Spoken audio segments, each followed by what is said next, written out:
Economic growth slowed this spring, with the Commerce Department reporting an annual GDP growth rate of 1.5% in the second quarter.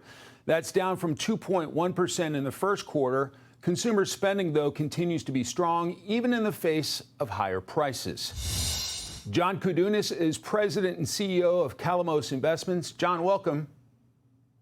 Thanks, Mike. Good to see you. Great to see you. So the GDP number, 1.5% second quarter, down from 2.1% first quarter. Is the broader economy healthier than those numbers suggest? We would argue yes. Of course, the headline number is lower than last quarter, which was 2.5, as you mentioned. But when you really look at the economy, what drives it is consumer spending and also business investment. And so consumer spending was higher this quarter than last quarter. And business investment also was much higher. And these are very, very important numbers, especially when you look at the business. Of course, AI was a big part of driving that. So we're watching this economy. It is fragile. We still think underlying it's very, very strong. It's gone through, it's very resilient. And when you look at everything, we need to keep looking at what's going to happen with oil. And because oil's going to determine what's going to happen with gas prices, and that's extremely inflationary. And if we get any kind of relief, I think inflation is going to be down and controlled, and we're off in the race here. Let's talk about those gasoline prices. At the latest count, it was $4.09 a gallon. A week ago, $4.11. A month ago, $3.83. A year ago, $3.15. We have this Iran conflict. We've seen the prices go up and down. What's your assessment? And should people be worried about prices at the pump and also then prices at the grocery store? Listen, if the prices continue to be high, yes, it's going to affect the consumer spending. We haven't seen it yet. We've seen it a little bit, but not enough to, we're still seeing growth in that sector.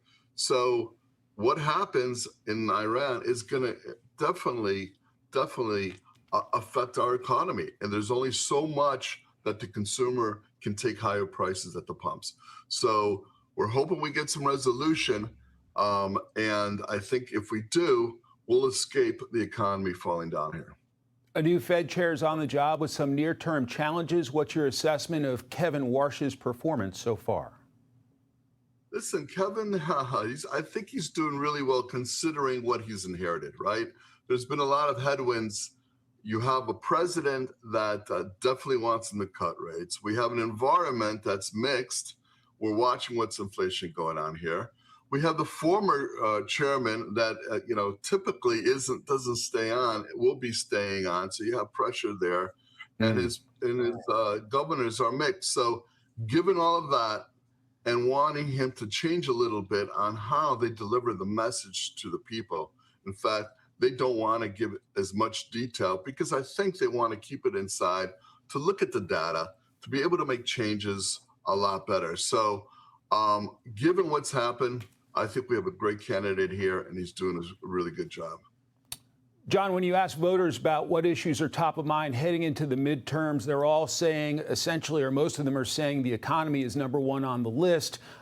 In the Fox poll, when you ask people about condition of economy, only 24% saying excellent, good, 76% only fair, poor. Is there something more that policymakers here in Washington can do to have people feel a better economy between now and November? Well, look, next week, there's a lot of bills that are on the table.